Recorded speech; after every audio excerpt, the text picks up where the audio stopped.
Bismillahirrahmanirrahim. Assalamualaikum warahmatullahi wabarakatuh. Innal hamdalillah nahmaduhu wa nasta'inuhu wa nastaghfiruh wa na'udzu billahi min shururi anfusina wa sayyiati a'malina. May yahdihillahu fala mudilla lahu wa may yudlil fala hadiya lahu. Asyhadu an la ilaha illallah wahdahu la syarika lahu wa asyhadu anna Muhammadan abduhu wa rasuluhu la nabiyya ba'da. Ya ayyuhalladzina amanu taqullaha haqqa tuqatih wa la tamutunna illa wa antum muslimun. Ya ayyuhan nasu taqu rabbakumul ladzi khalaqakum min nafsin wahidah wa khalaqa minha zawjaha wa batha minhuma rijalan katsiran wa nisaa'a. Wattaqullaha alladzi tasaaluna bihi wal arham innallaha kana 'alaikum raqiba. Ya ayyuhalladzina amanu taqullaha wa qulu qawlan sadida yuslih lakum a'malakum wa yaghfir lakum dhunubakum wa man yuti'illaha wa rasulahu faqad faza fawzan 'azima. أما بعد فإن أصدق الحديث كتاب الله وخير الهدي هدي محمد صلى الله عليه وسلم وشر الأمور محدثاتها وكل محدثة بدعة وكل بدعة ضلالة وكل ضلالة في النار. Para ikhwan akhwat kaum muslimin muslimat yang dirahmati Allah Subhanahu wa taala, alhamdulillah kembali di pagi hari ini kita dapat melanjutkan rangkaian dari silsilah daurah kita. Ini adalah lanjutan terhadap kitab Ushul Sittah yang pada majlis yang lalu kita setelah selesai pada sampai usul yang ketiga atau al-aslus tsalis, yaitu pokok landasan yang keenam atau prinsip yang ketiga dari 6 prinsip dalam beragama yang dijelaskan Syekh Muhammad Wahab dan kitab beliau Ushul Sittah. Salawat dan salam buat Nabi kita Muhammad sallallahu alaihi wasallam sebagai teladan kita dalam menjalankan agama yang mulia ini. Semua kita selalu dibimbing oleh Allah Subhanahu wa taala dari kemudahan untuk mengamalkan, mempelajari dan menyebarkan ajaran telah beliau wariskan kepada umatnya. Para ikhwan akhwat rahmati Allah Subhanahu wa taala,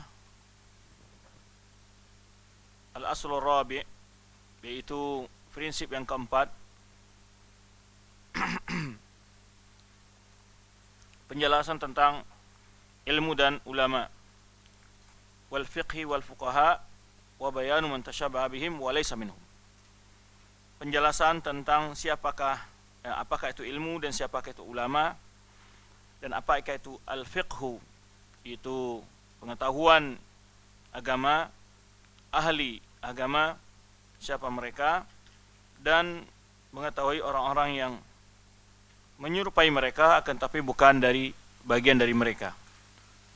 Jadi banyak orang yang mirip-mirip ulama, mirip-mirip orang yang berilmu agama, namun hakikatnya dia tidak memiliki pengetahuan ilmu agama.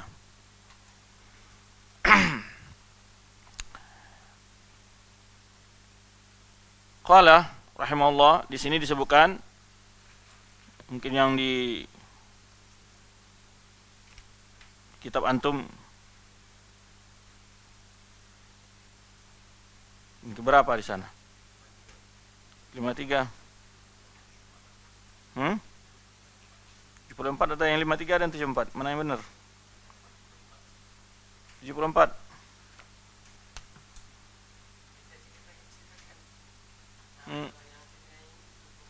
Jumpat ya. Baik. Ya, mengenal ilmu dan ahli ilmu serta jangan terkecoh dengan orang yang mirip ulama padahal bukan.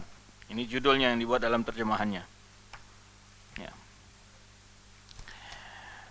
Yang dimaksud oleh beliau ini adalah ingin menjelaskan betapa banyaknya orang-orang yang tidak mengetahui siapakah ulama yang bisa dijadikan panutan, yang berhak untuk dijadikan tempat belajar, yang dijadikan sebagai tempat belajar menuntut ilmu, dijadikan sebagai qudwah, tauladan di dalam menjalankan agama yang mulia ini. Banyak sekali dalil-dalil yang menjelaskan masalah ini dalam Al-Quran maupun hadis Nabi SAW, terutama kemuliaan ilmu dan kemuliaan orang yang berilmu. Yang kemarin di awal pertemuan sedikit kita singgung tentang keutamaan belajar ilmu agama. Kemudian sebaliknya nanti ada orang-orang yang secara zahir kadang-kadang penampilannya dia mirip ya, atau bahkan seperti ulama, pakaiannya, pakai surban, ya, atau kadang-kadang pakai jenggot, terus celana cingkrangan. Namun kondisi ini ada beberapa kondisi yang mereka itu hakikatnya bukan ulama. Ima dari sumber yang dia mengambil ilmunya. Ini kan kita sebutkan dari sumber ilmu filsafat, ilmu kalam, tasawuf, ya, melalui mimpi-mimpi, bertapa, segala macam, ya. Atau belajar ilmu bukan kepada ahlinya seperti mana sekarang kebanyakan daripada dosen-dosen perguruan tinggi agama Islam, ya, belajar ilmu agama Islam kepada orang kafir. Ini dari sisi sumber. Atau dari sisi pemahaman ilmunya. Mungkin ada di sebagian tokoh-tokoh dari mereka yang punya jamaah, tetapi pemikiran-pemikiran nyeleneh, ya, bahkan mungkin mengolok-olok orang menjalankan ajaran Islam yang benar. Bisa saja dia keluar dari sebuah perguruan tinggi yang dianggap sebagai perguruan tinggi Islam, namun dia pemahamannya adalah pemahaman terbalik. Yang sebenarnya disebutkan dalam hadis, ya, Al-Quran hujjatun laka au alaik. Al-Quran menjadi hujah bagimu atau atasmu. Di ilmunya tidak diterapkan oleh dia. Atau memang orang-orang sama sekali sebetulnya dia tidak punya modal ilmu sama sekali, tapi modalnya hanyalah ketenaran dan kepintaran dalam berretorika, dalam berbicara. Itu ada seperti itu. Sebetulnya dia adalah kosong ilmunya. Dia modalnya cukup membaca terjemahan hadis atau kitab-kitab terjemahan. Kemudian dia karena pintar dalam berretorika, dalam berbicara, dianggap sebagai ulama. Nah, ini banyak umat yang tertipu. Atau kemudian sempat kita bahas juga, padahal dia dukun, tapi penampilan sebagai seorang kiai. Gitu. Penipuan yang mereka lakukan. Taib, sebelumnya kita akan melihat dulu, kalau kita sudah mengerti apa yang dimaksud dengan ilmu, maka kita akan tahu siapa yang ahli ilmu. Kata-kata ilmu atau ilmu di dalam Al-Quran maupun Sunnah atau ungkapan para ulama, konotasinya atau maknanya adalah yang dimaksud ilmu agama, bukan ilmu dunia. Jadi bukan ilmu matematika, bukan ilmu teknologi, ya, komputer, kesehatan, dan segala macam, bukan itu yang dimaksud. Ya, itu kalau kata-kata ilmu di dalam Al-Quran dan Sunnah. Jadi semua pujian-pujian, kemuliaan-kemuliaan yang Allah gambarkan tentang ilmu dan orang berilmu, yang dimaksud adalah orang berilmu agama. Namun Syekh Shalih Al-Utsaimin, ya, Syekh Muhammad Shalih Al-Utsaimin menjelaskan ilmu dunia itu hanya terpuji bila dijadikan sebagai media untuk membela agama Allah, membantu kaum muslimin, itu bisa. Tapi secara zatnya ilmu itu tidak dipuji. Beda dengan ilmu agama. Ilmu dunia itu bisa dipuji orang memilikinya bila dijadikan sebagai media untuk membela agama Allah, meninggikan agama Allah, membantu para hamba-hamba Allah. Seperti umpamanya orang punya ilmu kesehatan medis, ahli dalam kesehatan, terus dia manfaatkan sebagai media untuk berdakwah. Ketika ada orang datang ke kliniknya, dia nasihatkan, ketika orang ini dalam keadaan kalut, berikan wajangan sabar, bahwa semuanya datang dari Allah. Kemudian sempat ditegur oleh dia, umpamanya, apakah saudara sholat atau saudari sholat apa tidak. Ya, maka dia jadikan media itu. Kemudian umpamanya setiap orang-orang yang tidak mampu untuk membiayai biaya kesehatan, dia beri kortingan gratis bagi orang-orang. Ini media bagi dia untuk mencari akhirat. hanya di sisi ini dipuji orang punya ilmu dunia itu. Jadi tergantung bagaimana dia menggunakan ilmunya itu. Tapi ilmu agama secara zat, secara ilmu itu sendiri dipuji. Itu bedanya dengan ilmu dunia. Baik. Kemudian masalah ilmu agama ini banyak sekali pujian-pujiannya, keutamaan-keutamaannya di Al-Quran Al-Karim. Kemarin sudah kita sebutkan. Di antaranya umpamanya firman Allah Subhanahu wa taala yang pertama sekali turun berbunyi Iqra bismi rabbikal ladzi khalaq. Iqra. Kenapa ayat yang pertama itu bunyinya adalah berbicara masalah membaca. Iqra bismi rabbikal ladzi khalaq, khalaqal insana min 'alaq, Iqra rabbukal akram alladzi 'allama bil qalam, 'allamal insana ma lam ya'lam. Siapa yang pernah tulisan tentang ini bisa dilihat di web, itu titian ilmu. Titian ilmu bisa diambil di web zikr.com, itu ada. Ya, di situ saya kupas keutamaan ilmu terdapat Al-Quran dalam hadis-hadis Nabi SAW, termasuk juga ungkapan para ulama-ulama salaf. Nah, di antara Al-Quran itu menjelaskan keutamaan ilmu adalah perintah Allah untuk membaca. Iqra, karena salah satu media terpenting untuk mendapatkan ilmu adalah membaca. Di situ dapat diambil bahwa umat Islam itu dah beragamanya bukan dengan taklid buta, tapi harus berdasarkan ilmu. Sehingga ayat yang pertama itu media bunyinya adalah menyuruh umat Islam agar belajar, yaitu Iqra, membaca. Membaca untuk belajar atau membaca untuk mengajarkan ilmu. Tetapi bismi rabbikal ladzi khalaq, dengan menyebut nama Tuhanmu yang telah menciptakan. Salah satu faedah diisyaratkan oleh para ulama di sini adalah bahwa ilmu yang utama untuk pelajari adalah ilmu mengenal Allah Subhanahu wa taala. Kemudian juga terdapat dari ayat itu, semana kita sebutkan kemarin bismi itu dengan ba di situ adalah ba isti'anah dan ba tabarruk. Memohon keberkahan dari Allah. Tapi intinya di situ kata-kata Iqra itu dimulai di dalam ayat surah Alaq yang pertama turun dari 1 sampai 5 itu mengulangi 2 kali kata-kata Iqra itu. Iqra bismi rabbikal ladzi khalaq, khalaqal insana min 'alaq, Iqra wa rabbukal akram. Kalau yang pertama tadi berbicara tentang keagungan Allah dari ciptaannya, mengenal Allah, bahwa yang menciptakan alam dan manusia semua ini adalah Allah.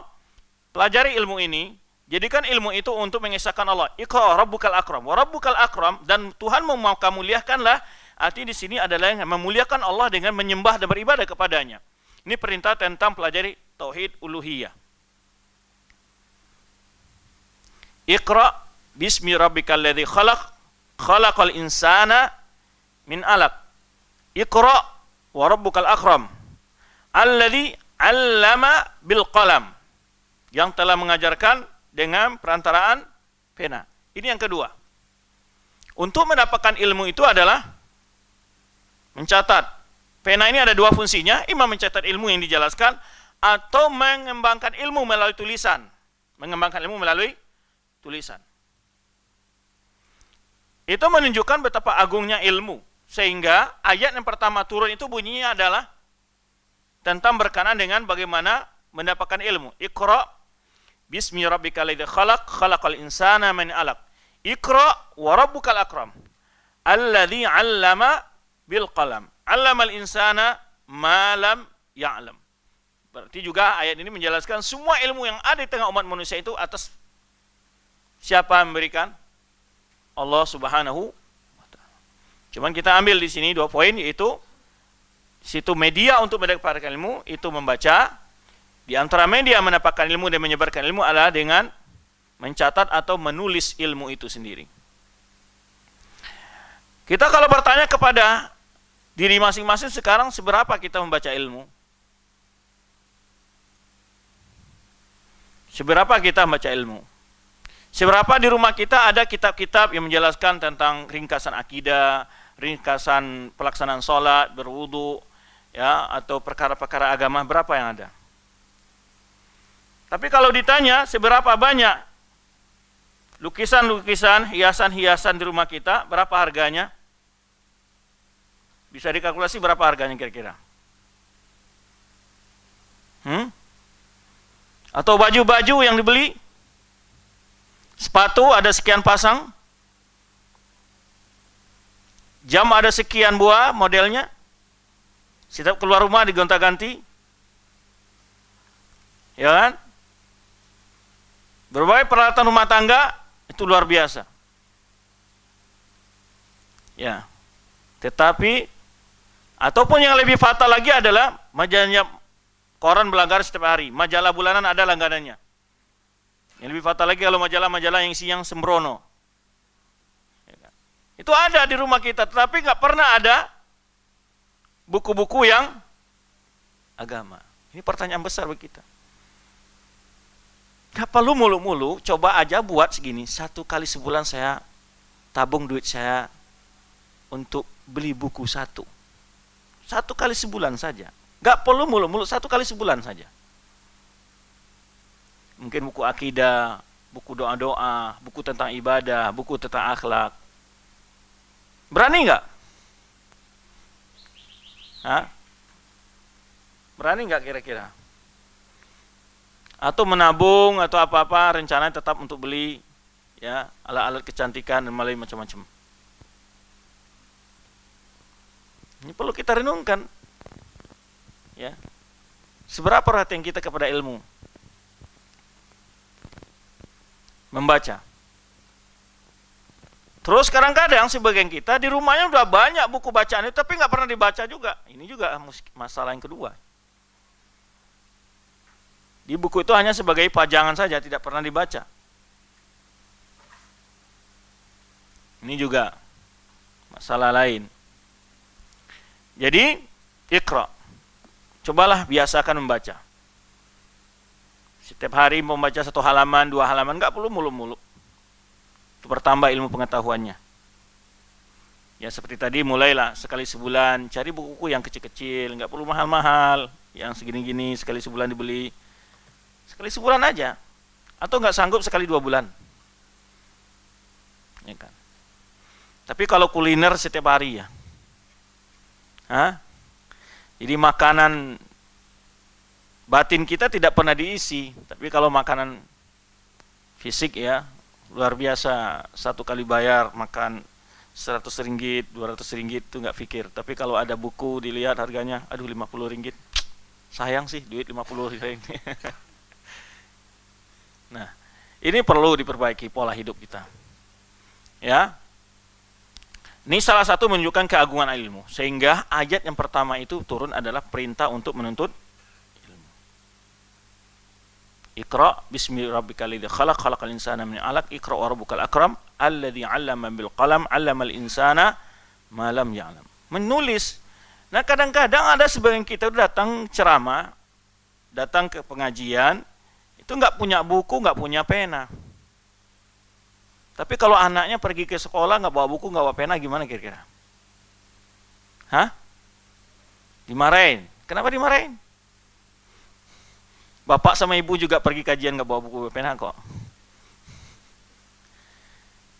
Ini kadang-kadang itu, kayaknya kadang-kadang sudah lebih hebat dari Imam Syafi'i gitu ya.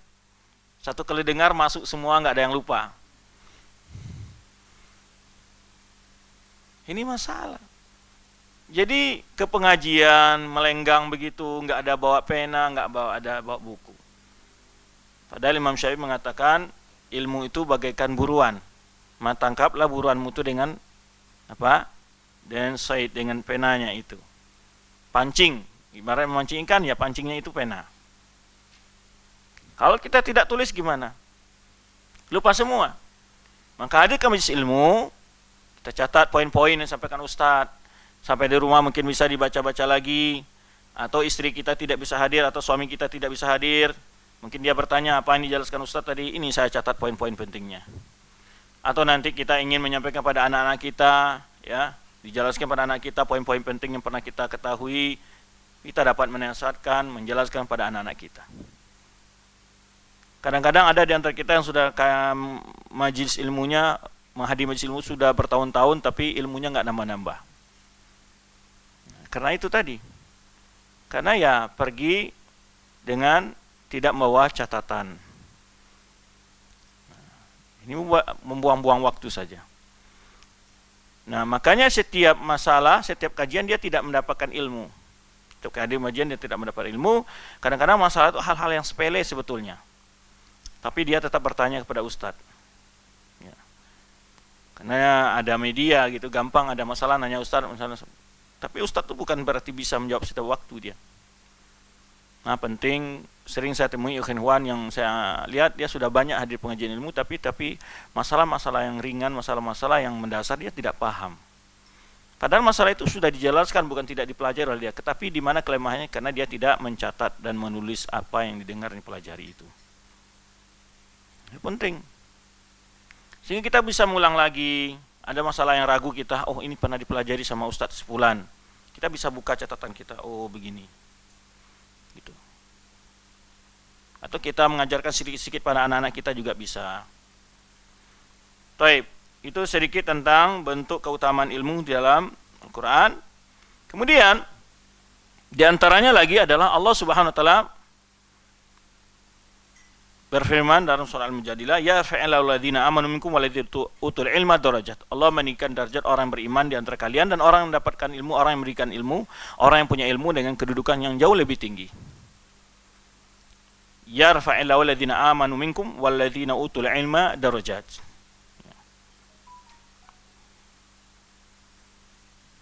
Kenapa kaitan antara ilmu dan iman? Iman yang ditopang dengan ilmu itu akan kuat. Karena dia tahu dalilnya dan dia tahu hujahnya, maka keyakinannya kepada masalah-masalah yang dia yakini dalam bentuk iman itu sangat kuat. Maka umpamanya beriman kepada Allah bukan satu dalil Al-Quran. Berbanyak berbagai momen, berbagai bentuk disebutkan di dalam Allah Subhanahu wa taala Al-Quran. Beriman pada hari akhirat, beriman terus masalah-masalah itu kadang-kadang bermacam-macam dalil untuk menguatkan keyakinan kita. Maka ilmu akan mengokohkan iman kita. Kalau orang yang tidak punya ilmu dalam beriman, imannya itu sangat mudah goyahnya. Dan bahkan kalau diberi keraguan, syubhat, mendengar sesuatu dia bisa blank dia itu. Mungkin bisa ya gugur imannya. Lemah. Karena dia beriman tidak berdasarkan. Tapi kalau dia tahu dalil tentang beriman kepada malaikat, kepada hari akhirat segala macam, dia mengerti hal itu, dia akan kokoh. Dia akan kokoh dalam beriman. Nah, tapi kalau iman tanpa ilmu itu mudah sekali robohnya. Sebaliknya, ilmu tanpa iman juga tidak ada gunanya. Karena ilmu yang benar itu yang membuat orang semakin yakin. Nah, sekarang ini ada orang belajar ilmu itu semakin kufur, semakin jauh dari agama. Ya, karena dia belajar tidak kepada sumbernya, seperti orang yang belajar, umpamanya orang-orang liberal yang sekarang belajar Islam kepada orientalis. Ya, sarjana dianggap sarjana muslim dia, sarjana Islamnya diambil dari Amerika, ya, Jerman, Inggris, Australia, kemudian pulang ngajar di kampus-kampus Islam. Bukan menguatkan orang untuk berislam, tapi membuat orang goyah dan ragu terhadap Islam. Itu kerjanya mereka. Ya, karena ilmunya salah ramuan. Gitu. Nah, ilmu yang benar itu yang menguatkan iman. Maka yang perlu kita cari dari ilmu yang menguatkan iman kita. Terutama ilmu keyakinan, dalil-dalilnya, pembagian-pembagiannya, masalah-masalahnya dipahami dengan baik sehingga mengokohkan keimanan kita. Kalau tidak, sekarang banyak sekali pemahaman-pemahaman yang membuat kita ragu kepada agama Allah ini. Melalui media-media dan tulisan-tulisan macam-macam sekarang ini. Ya, membuat orang ragu, membuat orang tidak percaya kepada Al-Quran macam ada. Kan di antara orang berat mengatakan Al-Quran itu perlu diamandemen, sudah tidak cocok di zaman sekarang. Lalu mereka berupaya membuat semacam Al-Quran yang telah diamandemen. Maka ini perlu kita waspadai dengan ilmu. Kalau kita tidak punya ilmu, kita akan bisa hilang, kita terkikis imannya. Tapi ilmu yang berguna itu ilmu yang meningkatkan keyakinan, bukan ilmu yang menggoyahkan keyakinan. Jadi erat hubungan antara ilmu dengan iman itu. Kemarin sudah kita sebutkan kenapa Rasulullah tidak mewariskan emas dan perak, tapi mewariskan para anbiya secara umum hanya mewariskan ilmu. Karena dengan ilmu itulah umatnya akan menjadi bahagia dan mendapat menyelesaikan masalah-masalah hidup mereka.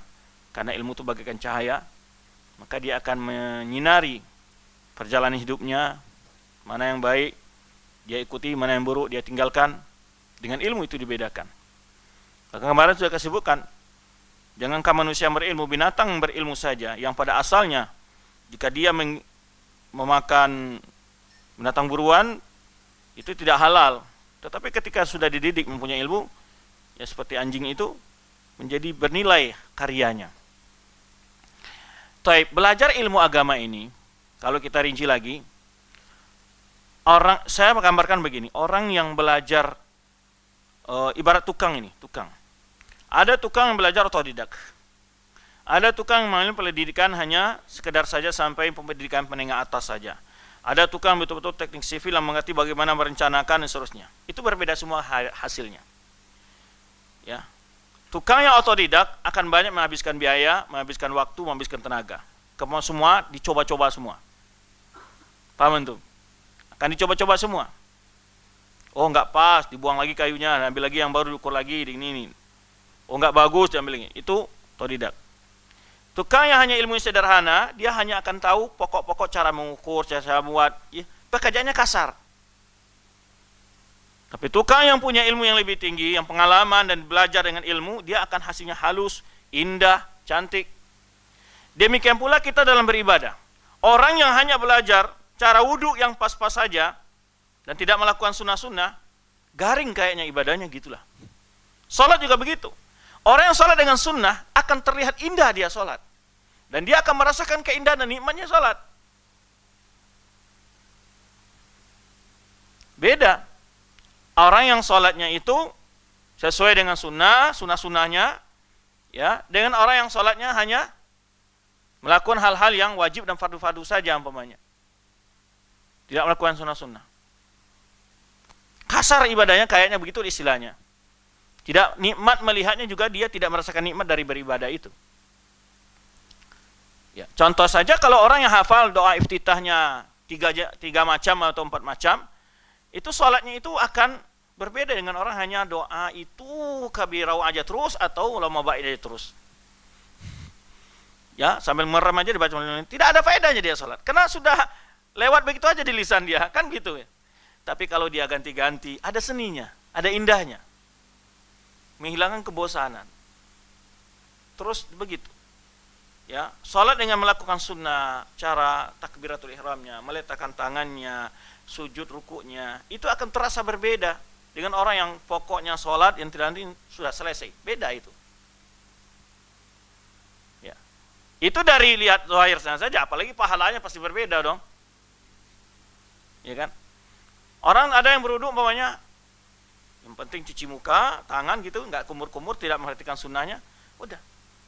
Antum lihat bagaimana ibadah. Coba antum lihat orang yang berwudunya mulai dari awal dia cuci tangannya, kemudian kumur-kumur, kemudian dia istinsyak, sampai ke hidung, ya, kemudian dia berwudu sesuai dengan sunnah. Kira-kira gimana antum melihatnya? Senang melihat yang mana? Begitu juga sholat, orang yang menggunakan sunnah dalam sholatnya akan terlihat indah. Ya, beda dengan orang sholat yang penting selesai gitu.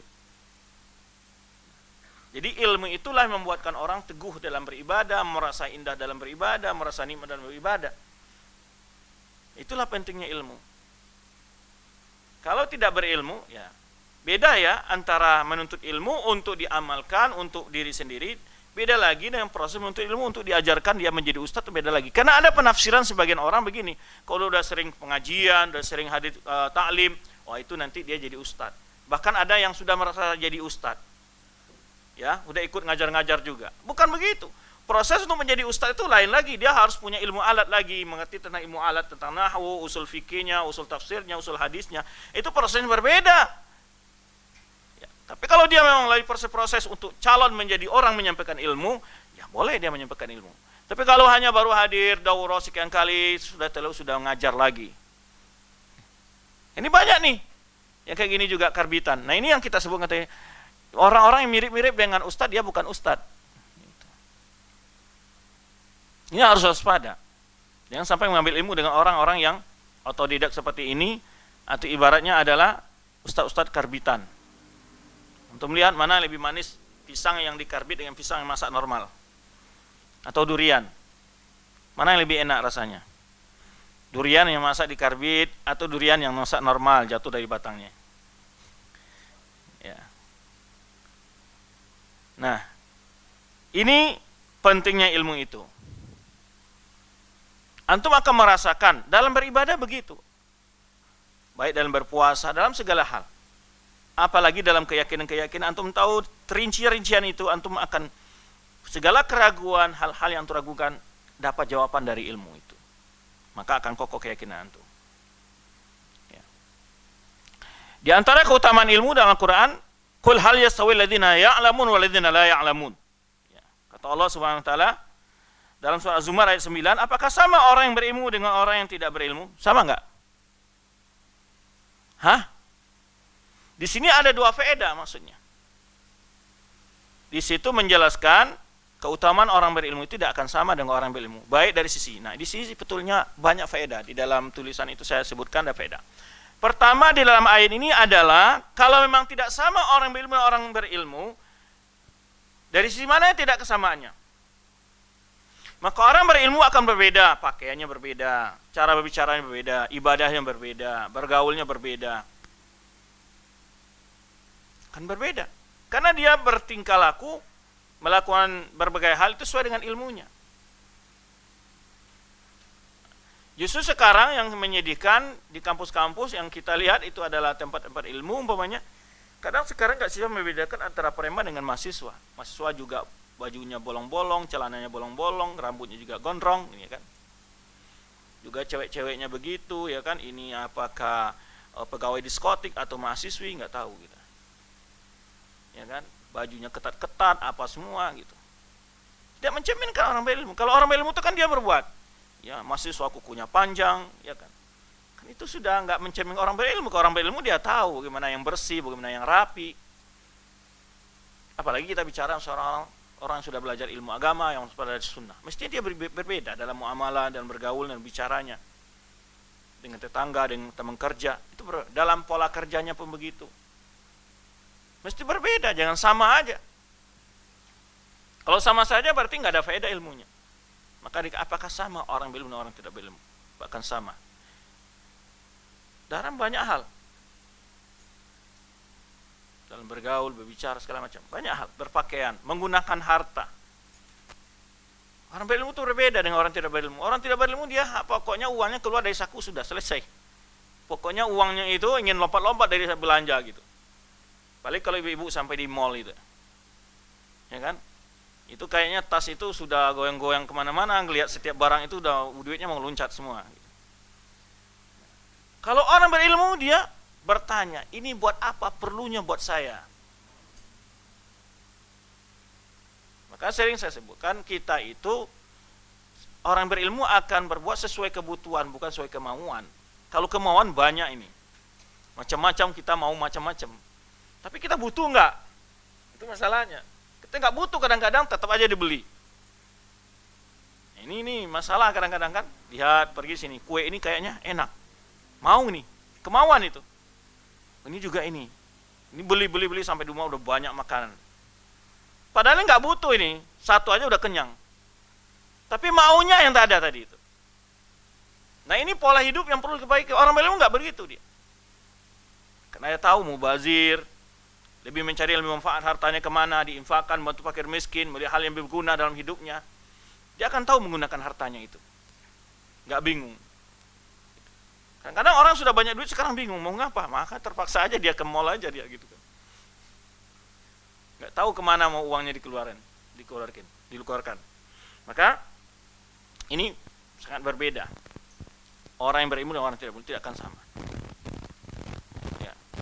Makannya, pakaiannya, ya, caranya dia berbicara, bergaul, segala macamnya. Itu sangat berbeda. Ya, orang berilmu dan orang yang tidak berilmu. Qul hal yastawil ladzina ya'lamun. Jika tidak sama lagi, ada faedah yang kedua dari ayat ini. Kalau tidak sama orang berilmu dengan orang yang tidak berilmu, orang akan bertanya ini. Allah bertanya pada kita ini. Jawabannya pasti tahu lah ya. Pasti tidak sama. Kalau tidak sama, mana yang lebih baik? Berilmu atau tidak berilmu? Pasti semua orang-orang yang tidak berilmu pun tahu kalau orang berilmu itu lebih baik ya. Cuman kenapa Allah buat pertanyaan seperti itu? Kan jawabannya udah jelas, Ustaz. Pamannya ada mahasiswa terlambat ini. Kan sudah jelas masuk jam 7. Tapi sang dosen ketika mahasiswa terlambat, masuk kuliah jam berapa? Apakah dosen tidak tahu atau karena mau apa dia sama murid mahasiswanya? Masuk kuliah jam berapa? Dia tidak bilang, kamu nggak tahu kalau masuk kuliah itu jam 7. Tidak begitu dia. Akan lebih keras lagi kalau dia tegur, jam berapa masuk? Jam 7. Sekarang jam berapa? Jam 9. Artinya apa dia? Dia tahu kalau dia melakukan kesalahan. Sekarang kita tahu nggak orang berilmu itu lebih baik? Baik. Sekarang kita di posisinya apa? Kalau memang tahu baik, Anda termasuk orang berilmu, mencari ilmu, atau siapa Anda? Itu maksudnya. Semua kita tahu nih orang berilmu lebih baik. Tadi kita tanya, apa upaya Anda? Anda sekarang mau jadi yang baik, mencari yang buruk? Yang baik, apa upaya yang telah Anda lakukan? Kalau memang tahu berilmu itu baik, Anda mencari ilmu enggak? Itu maksudnya. Kan Allah bertanya, apakah sama orang berilmu dan orang tidak berilmu? Jawabannya, tidak sama. Yang mana yang lebih baik? Orang, kamu bagaimana? Itu pertanyaan terakhirnya. Kamu bagaimana? Kamu tahu kalau berilmu itu baik, tapi kamu tidak mencari. Itu masalahnya pada dirimu. Jadi banyak kita itu tahu, tapi tidak. Itu masalahnya itu. Itu hujah yang lebih keras sebetulnya. Bahwa kita meninggalkan ilmu dan kita tahu itu adalah kita malas datang mendengarkan ilmu, datang menghadiri ilmu, malas mencari ilmu, padahal kita tahu bahwa orang berilmu itu lebih baik. Ada nggak orang yang tidak tahu bahwa orang berilmu itu lebih baik? Jadi maksudnya apa? Bahwa manusia itu betul-betul bodoh sebetulnya hakikatnya dia. Tahu ini baik tapi nggak mau ngambil. Tidak mau mencari. Kan keras hujahnya itu. Maka sama seperti tadi umpamanya, seorang mahasiswa terlambat, jam masuk jam 7, dia datang jam 9, tanya, masuk jam berapa? Jam 7 Pak, sekarang jam berapa? Jam 9. Tidak perlu marah lagi itu. Apapun hukuman dia terima itu. Karena dia sudah mengaku, dia sudah tahu melanggar.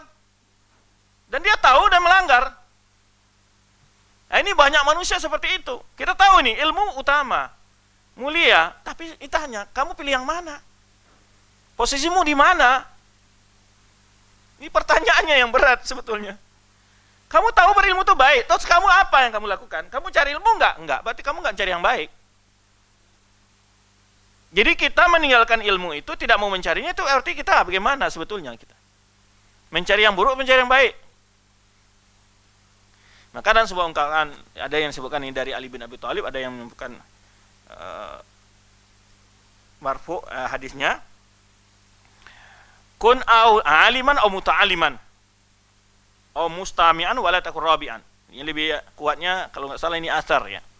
Jadilah engkau orang yang mengajarkan ilmu, atau orang yang mencari ilmu, atau orang yang mendengarkan ilmu. Jadi jangan jadi orang yang keempat. Orang keempat apa?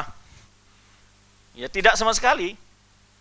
Tidak menyampaikan ilmu, tidak mencari ilmu, tidak mendengar ilmu, juga tidak sama sekali. Ini yang keempatnya. Wala takun rabi'an. Jangan jadi yang keempat. Ayat ini, itu faedah yang keberapa tadi itu dari ayat. Kalau kamu tahu orang yang berilmu dan orang yang tidak berilmu tidak sama. Bahwa orang berilmu itu lebih baik. Terus bagaimana kamu sikap kepada orang berilmu? Terdapat dalam ayat itu secara tidak langsung wajibnya memuliakan, menghormati orang yang berilmu. Kan sudah tidak sama. Lebih baik orang berilmu. Lalu kamu gimana sikapnya? Didapat ayat ini adalah wajibnya kita menghormati kemuliaan para ulama.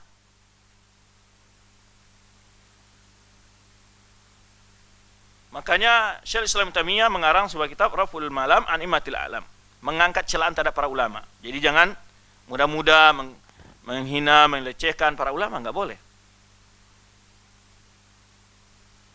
Kamu tahu orang berilmu itu lebih baik. Terus kamu cara ngomong dengan ulama, dengan orang berilmu, atau bergaul, menghadapi, sama dengan orang awam. Seperti kamu bicara dengan tukang becak. Walaupun berarti dengan tukang becak harus kita berbicara tidak baik, bukan. Kita wajib bergaul baik. Tapi menghormati orang berilmu berbeda dengan menghormati orang yang berbicara dan seterusnya. Terdapat dalam ayat itu wajibnya menghormati. Baik, yang faedah yang berikutnya, kalau tidak sama orang berilmu dan orang tidak berilmu, kalau kamu ingin mencari ilmu, kemana kamu cari? Kan tidak sama orang berilmu dan orang tidak berilmu. Kamu mencari ilmu kemana? Orang yang berilmu. Jadi dia bukan hanya asal belajar, bukan asal hadir pengajian. Lihat, ini yang menyampaikan punya ilmu atau bukan? Bukan sembarang mendengar kajian. Artinya di dalam itu, kalau kamu mau mencari ilmu, carilah ilmu kepada orang yang tetapi dalam masalah agama sekarang ini betapa manusia gampang-gampangnya. Ada yang nggak tahu, tukang becak pun mungkin ditanya sama dia masalah agama. Tapi kalau masalah dunia, ya gimana dia? Kalau dia sakit gigi, pernah nggak tanya ke dokter kandungan sama dia? Hah?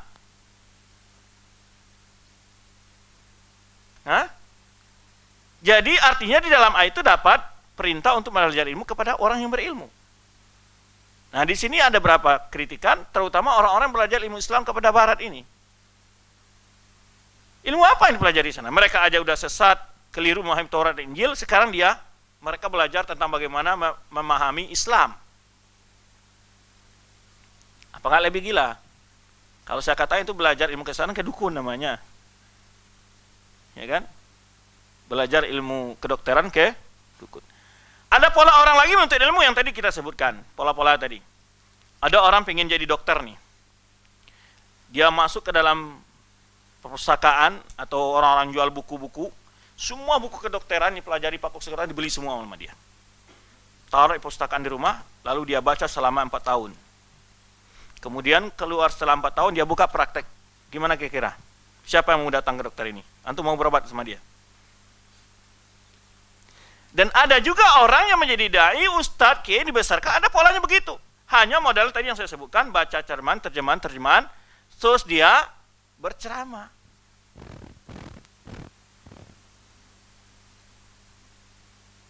Paham antum? Jangan ikuti orang seperti ini. Ini penyakit ini. Seperti dokter yang tidak belajar kepada ahlinya. Maka ayat tadi itu maksudnya belajar kepada ahlinya. Dimana kalau kita sakit gigi ya belajar mengobatnya ke dokter ahli gigi. THT ke dokter THT, kalau sakit hidung, tenggorokan gitu. Nah, ini tadi yang kita kritik, ini ada model orang mencari ilmu sekarang bukan kepada ahlinya. Ima dengan cara otodidak, beli buku-buku agama, terjemahan-terjemahan sudah banyak sekarang, lalu setelah itu dia baca keluar menjadi seorang ustadz. Atau malah yang lebih fatal seperti kita katakan tadi, dia belajar ke mana? Ke orang-orang barat tentang ilmu-ilmu Islam. Makanya setelah pulang di sana dia itu ngawur semua memahami ajaran Islam itu. Nah, orang-orang seperti ini nggak layak diambil ilmunya. Itu yang maksud dari ayat itu. Qul hal yastawil ladzina ya'lamun wal ladzina la ya'lamun. Apakah sama orang yang tahu dengan orang yang tidak, orang yang berilmu, orang yang tidak berilmu? Maka belajar itu pada ahlinya. Cuma dalam ilmu-ilmu dunia juga begitu. Ada nggak orang umpamanya dia mau butuh karyawan ahli komputer, kemudian diterima orang tamat dari fakultas ilmu sosial, mungkin nggak? Nggak mungkin. Urusan dunia saja betapa manusia ini hati-hatinya. Tadi saya sebutkan, nggak pernah orang sakit gigi dia langsung datang ke dokter kandungan, nggak ada itu. Kan ini dokter juga gitu, nggak bisa begitu. Ya kan? Ini kan dokter. Dalam hal dunia saja begitu manusia hati-hatinya, tapi masalahnya sekarang kita lihat ada orang mencari ilmu agama itu kepada serampang siapa saja. Yang penting dia dipanggil ustadz sudah, atau yang penting dia pakai surban sudah langsung ustadz. Ini fatal akibatnya. Maka dalam ayat itu banyak sekali faedah-faedahnya sebetulnya. Apakah sama orang yang muda dan orang yang tidak berilmu? Di situ motivasi untuk kita mencari ilmu, di situ motivasi untuk kita mencari ilmu kepada ahlinya, di situ motivasi bagi kita untuk menghormati orang berilmu. Sekaligus dalam itu dapat keutamaan orang mencari ilmu agama. Maka tidak sama. Dalam ayat itu juga terdapat motivasi agar orang yang berilmu mengamalkan ilmunya. Karena untuk apa berilmu kalau tidak diamalkan? Tujuan asas dari ilmu itu untuk diamalkan. Kalau tidak, sebagaimana dikatakan para ulama, seperti orang menanam pohon yang tidak pernah berbuah. Dia punya 1000 hektar, ya, mangga, dirawat, bagus tumbuhannya, hijau, tapi nggak pernah berbuah. Terus apa tujuannya dia memupuk, merawat, itu apa tujuannya? Yang ditunggu apa? Buah. Buah ilmu itu apa? Amal. Maka dalam ayat itu banyak sekali sebetulnya ayat yang sangat agung. Ini pernah saya bahas dan saya sebutkan faedah-faedah tadi dalam tulisan yang saya sebutkan di Titian Ilmu namanya. Yang di situ juga saya sebutkan parasit-parasit yang membuat ilmu tidak bermanfaat. Nah, bicara lagi masalah ilmu dalam Al-Quran banyak. Di antaranya tidak ada satu pun doa yang Allah ajarkan kepada Rasulullah untuk meminta sesuatu dari kehidupan dunia kecuali ilmu. Wa qur rabbi zidni ilman. Katakan Muhammad, tambahlah ilmu. Bukan tambah usiaku, bukan tambah uangku, apalagi tambah istriku. Tambahlah ilmuku. Wa qur rabbi zidni ilman. Ya Allah, tambahlah ilmuku. Makanya dipraktekkan Rasulullah SAW ini. Setiap pagi Rasulullah SAW, hadis Ummu Salamah menyebutkan, selesai sholat subuh beliau selalu membaca doa apa? Di antara doa pagi sore, ini yang Allahumma inni as'aluka ilman nafi'an wa rizqan thayyiban wa amalan mutakabbala. Itu dibaca setiap subuh, setiap selesai sholat subuh oleh Rasulullah sallallahu alaihi wasallam. Itu agungnya ilmu. Kenapa? Dengan ilmu itulah kita membedakan antara halal dengan haram. Dengan ilmu itulah kita membedakan mana yang lebih prioritas dalam beribadah, mana yang wajib, mana yang fardu, mana yang sunnah, mana sunnah muakkadah, ana fardu kifayah. Itu semua dengan ilmu kita bedakan. Karena bukan beribadah itu bukan hanya beribadah saja, dia harus tahu lagi yang prioritas-prioritas dulu. Dalam bersikap, berbagai hal. Ilmu itu yang merinci itu semua. Karena ada orang begini tidak tahu bagaimana maratib ilmu, maratib ibadah, maratib itu dia kalau dia punya ilmu, coba lihat sama antum. Kadang-kadang orang begini. Ya, dalam beribadahnya, contohnya ini saya contohkan, ketika orang azan, dia lebih mengejar menghafal Qur'annya waktu membaca Al-Quran. Padahal kalau dia punya ilmu, yang utama saat itu bukan dia baca Al-Quran. Yang utama saat itu adalah menjawab orang azan. Tapi dia menganggap Al-Quran ini agung, mulia, lebih utama untuk dibaca, pahalanya besar. Itu ilmu dimiliki oleh dia. Tapi kalau orang berilmu, dia punya rincian. Ibaratnya kalau dokter itu spesialis, dia lebih tahu bagaimana mempraktekkan semua hal-hal itu. Itulah pentingnya berilmu. Maka kalau orang tidak berilmu, dia beribadah pun serampangan. Yang penting ibadah saja menurut dia. Tapi dia tidak punya prioritas yang utama lebih dahulu. Nggak tahu dia. Karena keutamaan-keutamaan suatu bisa menurut waktu, bisa menurut tempat, ya, bisa menurut kondisi dia. Berbeda-beda itu. Seorang yang tidak punya uang, utama baginya berinfak, buat apa? Bagaimana utama berinfak? Dia nggak punya duit. Ya kan? Berbeda-beda antara hal yang utama bagi kita. Maka ketika Rasulullah SAW ditanya, apa yang lebih afdal amal? Dia mengatakan jihad, bisa bilang. Karena orang ini lihat berani dan mampu. Ada lagi di jihad, qiyamul lail. Berbeda jawab Rasulullah SAW. Melihat kondisi personal itu sendiri. Nah, ini keutamaan itu kadang-kadang kembali pada kondisi itu. Atau waktu. Ya. Atau tempat. Gitu. Berbeda-beda keutamaan. Gimana kita mau tahu itu dengan ilmu? Contoh kalau orang nggak tahu, dia setiap masuk Masjidil Haram, dia salat tahiyatul masjid baru dia tawaf. Padahal utamanya nggak perlu dia tahiyatul masjid, dia langsung tawaf saja. Nah, ini bentuk-bentuk hal-hal yang kecil saya contohkan. Kalau orang tidak punya ilmu dia gitu. Orang tidak punya ilmu, ketika dia safar, keutamaan salat atau sunnah rawatib dia paham sekali, maka waktu safar pun dia lakukan. Padahal ada keringan untuk meninggalkan. Nah, ini fungsi ilmu. Ilmu itulah yang mengarahkan kita. Maka orang yang tidak beragama, kalau kurang ilmu dia merasa berat kadang-kadang ajaran agama itu. Di situ tadi dia tidak tahu. Ya. Baik. Keutamaan ilmu dalam agama adalah Al-Qur'an lain, adalah Al-Qur'an lagi adalah tadi kita sebutkan awal ayat yang turun, awal ayat yang turun, kemudian surat Al-Mujadilah, Allah meninggikan kedudukannya, kemudian juga kita sebutkan qul hal yasawil ladzina amanu, kemudian terakhir tadi kita sebutkan apa? Ya, yaitu di mana Allah menyuruh Rasulullah SAW untuk meminta ilmu itu. Kemudian juga firman Allah SWT, innama yakhshallaha min ibadihil ulama.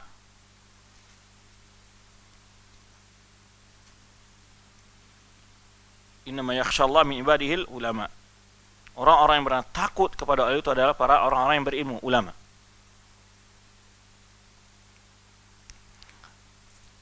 Al-khasyah ya adalah beribadah kepada Allah dengan ilmu.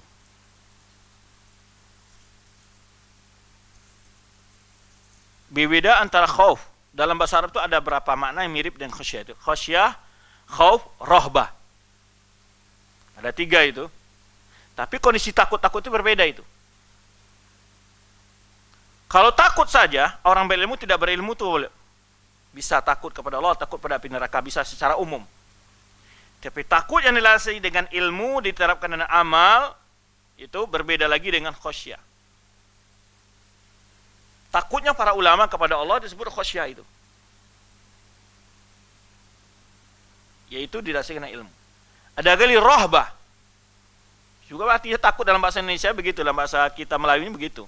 Tapi makna-maknanya dalam bahasa Arab itu berbeda sebetulnya. Di kondisinya orang tadi. Ima itu dalam kondisi saat dia meminta kepada Allah, takut dia tidak dikabulkan doanya. Wa yad'unana raghaban wa rahaban. Mereka meminta, memohon dengan penuh harap dan cemas. Kemudian juga di antara keutamaan orang berilmu adalah Allah menyuruh kita untuk meminta, bertanya kepada orang berilmu. Fas'alu ahla dzikri in kuntum la ta'lamun. Ya. Jadi mereka disuruh orang-orang yang tidak tahu disuruh untuk belajar kepada para ulama, bertanya kepada ulama, bertanya ilmu. Ya. Dan mengerti masalah-masalah. Ini menunjukkan keutamaan mereka, keutamaan orang berilmu. Juga keutamaan kita untuk mencari ilmu, disuruh fas'alu ahla dzikri, untuk belajar kepada ulama kalau kamu tidak tahu.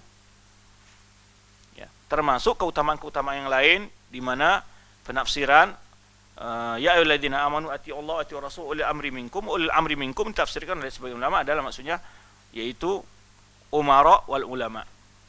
Masih banyak dalil-dalil lain tentang keutamaan-keutamaan ilmu dalam Al-Qur'an, ya. Dalam hadis Nabi SAW banyak sekali. Di antara keagungan ilmu adalah dia adalah kekayaan yang tidak akan pernah putus untuk kita nikmati. Yaitu sabda Rasulullah SAW, "Idza mata ibnu Adam, inqata amaluhu illa min salas." Apabila seorang meninggal, terputus semua amalan kecuali 3. Syaraqatun jariyatun, kemudian wa waladun salih yad'u lahu, wa ilmun yuntafa'u bih. Pertama sedekah jariah, yang kedua anak saleh yang mendoakan, kemudian yang ketiga adalah ilmu yang bermanfaat. Itu tidak terputus walaupun pemiliknya tulangnya sudah hancur menjadi tanah, lebur dengan tanah, namun pahalanya akan tetap mengalir pahala ilmu kepada dia. Dan begitu pula pahala orang yang sedekah jariah atau doa anak yang soleh. Saya punya hal yang tentang hadis ini, saya masih kelas 3 SD waktu itu. Ketika guru agama membacakan hadis ini, saya teringat sekali. Di antara dia berbicara saat itu sangat wajibnya kita birrul walidain. Wajibnya kita berbaik kepada orang tua kita. Karena saya dari keluarga tidak berpunya, kita disuruh wajib berbuat baik kepada orang tua. Salah satu media yang sangat mudah untuk berbuat birrul walidain itu adalah kita menjadi anak yang soleh. Itu di antara hal yang membuat saya dulu dari kecil itu mengarahkan pendidikan saya ke agama. Saya masih ingat. Ya. Itu yang memotivasi anak waktu itu mencari ilmu agama. Setelah tamat SD saya masuk pondok. Tidak sama sekali ada cita-cita untuk masuk ilmu-ilmu umum. Maka salah satu jalan kita untuk birrul walidain adalah berusaha menjadi anak yang soleh. Karena kita akan mampu mengirimkan doa-doa untuk orang tua kita. Karena di dunia kita, hatta walau orang yang kaya raya di dunia, kebahagiaan apa yang bisa diberikan sama orang tuanya di dunia ini oleh dia? Justru kadang-kadang anak-anak yang kaya raya pun tidak membahagiakan orang tuanya di dunia ini. Ya, mungkin malu dengan orang tuanya yang sudah tua, atau mungkin ditaruh di panti jompo, ya kan? Dia sibuk dengan bisnis, urusan pekerjaan segala macam. Ya. Maka kekayaan seorang orang tua, ya, yang lebih berharga dari segalanya adalah anak yang soleh. Yang ada dua hal di sini. Di dalam hadis itu dapat motivasi bagi orang tua untuk mendidik anak menjadi anak yang soleh. Sekaligus di dalam hadis itu dapat motivasi bagi seorang anak untuk berbakti kepada orang tuanya agar mau menjadi anak soleh. Itu keutamaan azim sekali. Ya. Orang tua kita sudah tiada atau bagaimana, kita punya peluang besar untuk birrul walidain dengan menjadi anak yang soleh. Mungkin kita tidak bisa mengirim uang kepada orang tua kita setiap bulan, ya, atau mungkin belum sempat kita birrul walidain, orang tua kita sudah meninggal. Maka sebagai setiap anak, usahakan menjadi anak yang soleh. Sehingga kiriman kita, doa kita kepada orang tua kita selalu dirasakan oleh orang tua kita di kuburnya. Ya, bayangkan jika seandainya dalam kubur orang tua kita dalam keadaan tersiksa, tetapi tahu-tahu datang kiriman doa dari anaknya, membuat dia dilapangkan, membuat dia diringankan azabnya. Itu adalah kiriman jauh lebih berharga bagi dirinya. Dan sebaliknya seandainya kita di dalam kubur nanti, ya, dalam keadaan diazab, lalu anak kita memohon kepada Allah, mafirli wali walidayya, lalu kita dilapangkan kubur kita, diringankan azab kita, ini lebih berarti dari semua uang yang diberikan oleh anak kita di dunia. Keberuntungan yang luar biasa bagi orang tua yang punya anak yang soleh, dan keberuntungan yang luar biasa juga bagi anak yang mau menjadi anak yang soleh. Ya, maka dari itu, ya, bagi orang tua, motivasilah anak dan harapkan anak kita itu, dan doakan anak kita itu menjadi anak yang soleh. Kita sebagai anak juga begitu.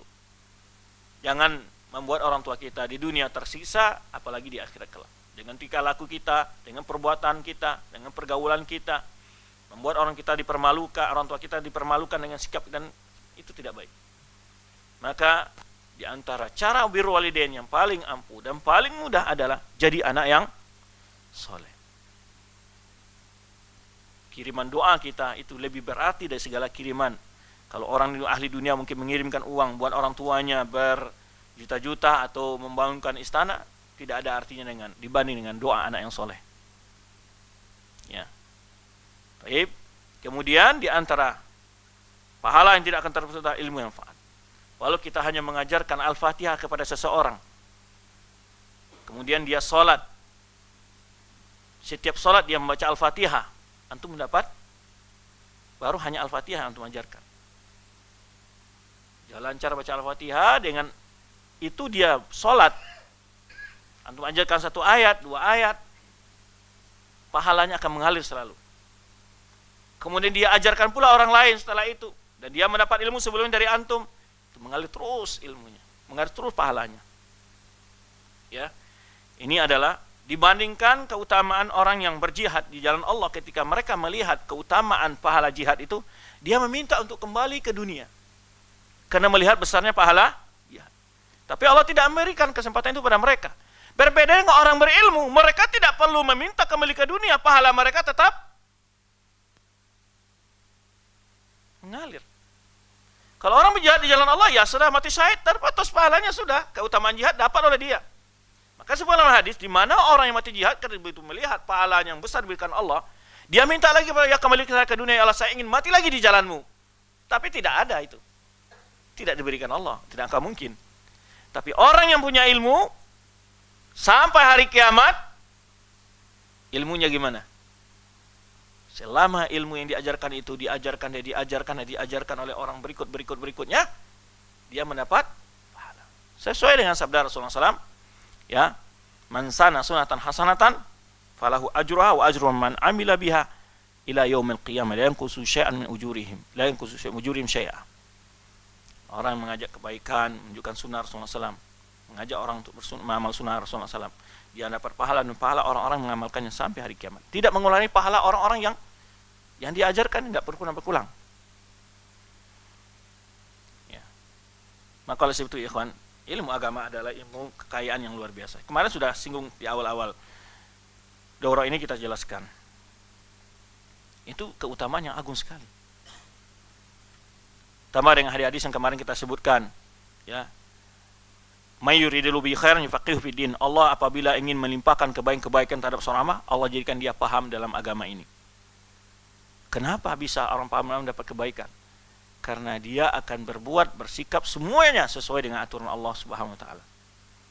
Baik semua, dia kebaikan dalam keluarga, kebaikan dalam urusannya, hidupnya ataupun di kuburnya, di akhirat, semuanya kebaikan dia dapatkan. Allah jadikan dia paham tentang agama. Bukan Allah angkat jadi presiden, Allah jadikan dia orang kaya raya, tidak.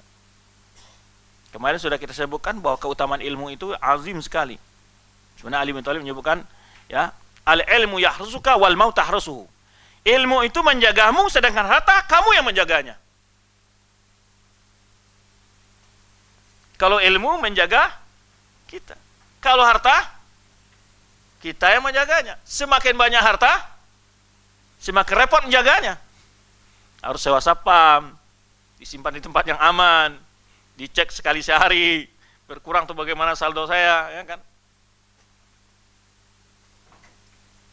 Kalau harta kita yang repot menjaganya, apalagi punya mobil mewah, ya, itu selalu dirawat, dimandiin, ya, punya rumah, capek, disapu, dirawat, semuanya, harta benda itu dirawat, kita yang capek, merawatnya dia. Tapi kalau ilmu yang menjaga kita. Kan saya sebutkan, ya. Kemudian ilmu itu bila diberikan bertambah, enggak berkurang. Harta kalau diberikan berkurang. Ilmu tidak mungkin kecurian, tidak mungkin kebakaran, tidak ada yang kena banjir, ya. Apapun kondisi yang terjadi, ilmu tetap bersama kita.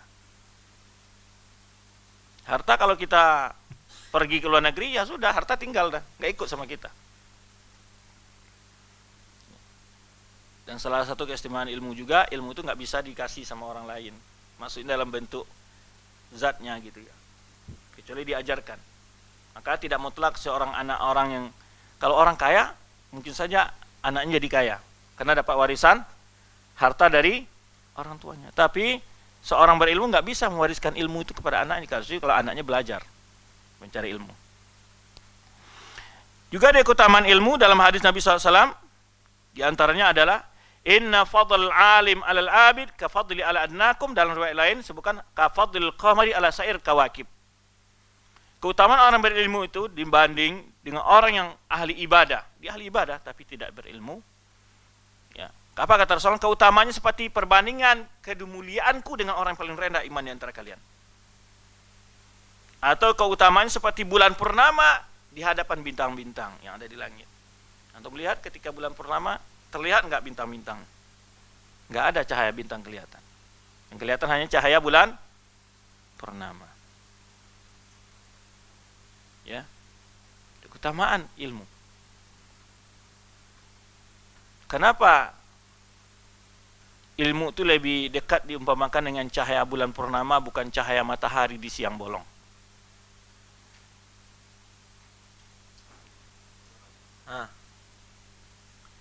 Karena bulan purnama cahaya membawa keindahan dan kenyamanan, kesejukan. Tapi kalau matahari, antum kalau merasakan cahaya matahari gimana? Panas, keringat, segala macam. Tapi bulan purnama ada nggak orang keringatan? Panas cahaya bulan ini? Nggak ada kan? Yang ada itu panas cahaya matahari. Matahari, mampukah antum melihatnya seperempat jam di siang bolong itu? Bulan purnama, melihat bulan itu tidak akan pernah puas-puas kita kan? Tidak merasa sakit kita. Itu diantara rahasia kenapa diumpamakan ilmu sebagai bulan purnama, ditasbihkan, dimiripkan. Karena ilmu membawa kedamaian. Ya. Membawa ketenangan. Taib. Masih banyak sebetulnya hadis-hadis Nabi SAW jika kita bicara tentang ilmu ini.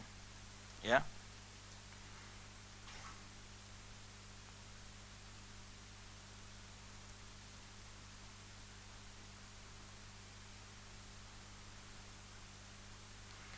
Kemudian Rasulullah SAW dalam hadis yang lain menjelaskan kita tidak boleh merasa cemburu pada orang lain kecuali dalam dua hal.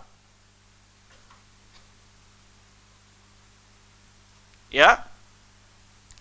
Yang pertama, rajulun atahu Allah malan fasalatahu ala halakatihi fil haqq. Yang pertama, orang yang diberi Allah kekayaan lalu kekayaan itu dia gunakan untuk menegakkan kebenaran. Membela agama Allah. Ya, itu cemburu kita. Tapi kalau hartanya dihambur-hamburkan, ini tidak perlu cemburu. Yang cemburu kita adalah melihat orang diberi kekayaan Allah, kemudian hartanya itu dia infakkan, dia gunakan semaksimal mungkin untuk kebahagiaan akhiratnya, untuk menolong agama Allah. Wa rajulun atahu hikmatan, orang yang diberi ilmu oleh Allah SWT, fahuwa yaqdi biha wa yu'allimuha. Itu dia melakukan keputusan dengan ilmunya dan mengajarkan ilmunya. Ada dua hal yang kita boleh cemburu, orang berilmu yang dia beramalkan, dia ajarkan, kemudian orang yang punya harta dan hartanya digunakan untuk membela agama Allah. Dalam hadis ini kan la hasada ila fasnataini. Tidak boleh hasad, maksudnya cemburu di situ. Karena hasad dilarang. Dimaksud dalam bahasa Arab itu ghibthah. Di mana kita ghibthah itu beda dengan hasad. Kalau hasad adalah melihat nikmat orang lain kita tidak suka dan ingin nikmat itu hilang dari orang itu, hasad nggak boleh, haram. Kalau ghibthah itu adalah orang punya nikmat dan kita pengen seperti dia, itu namanya ghibthah. Tapi tidak ada niat Allah menghilangkan nikmat itu dari dia. Tapi kalau hasad itu adalah dia benci lihat orang mendapat kebaikan, kemudian dia berkeinginan supaya nikmat itu hilang dari orang itu. Itu hasad. Kalau ghibthah yang dibolehkan ini ada kita melihat nikmat itu kepada orang lain dan kita pengen juga mendapat nikmat itu dan ingin seperti dia juga. Itu namanya ghibthah. Itu disebutkan kecemburuan. Ini bolehkan.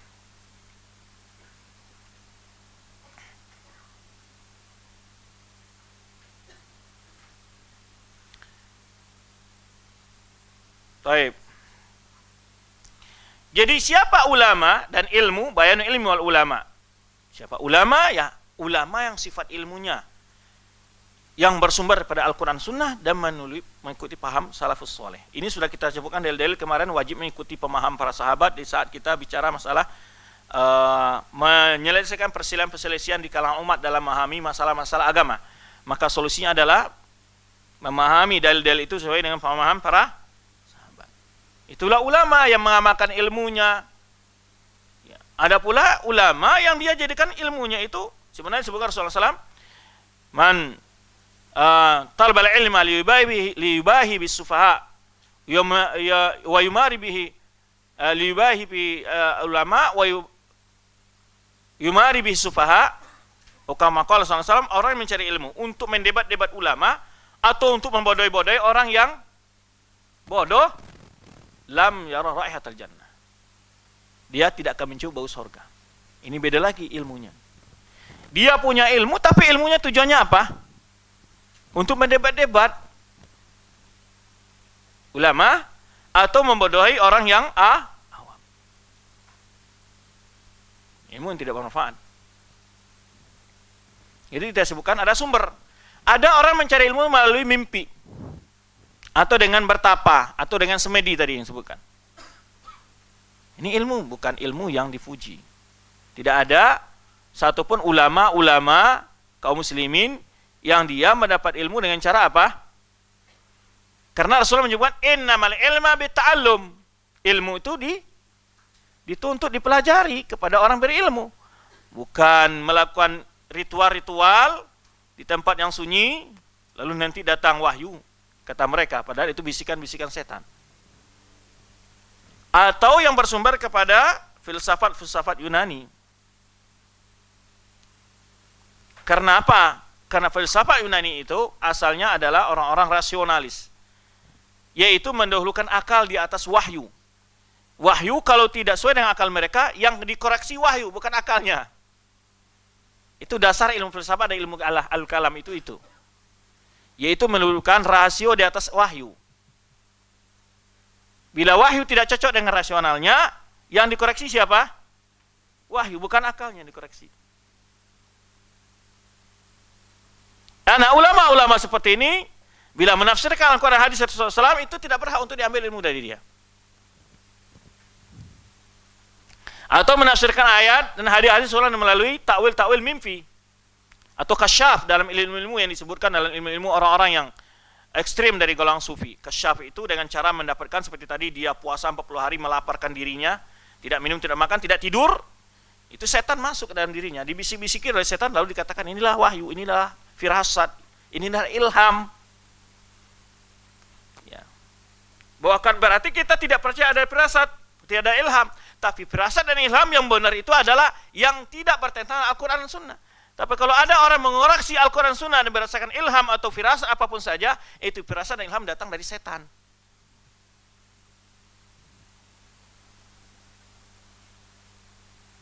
Karena ada orang begitu, yang mana ajaran berdasarkan kepada mimpi-mimpi,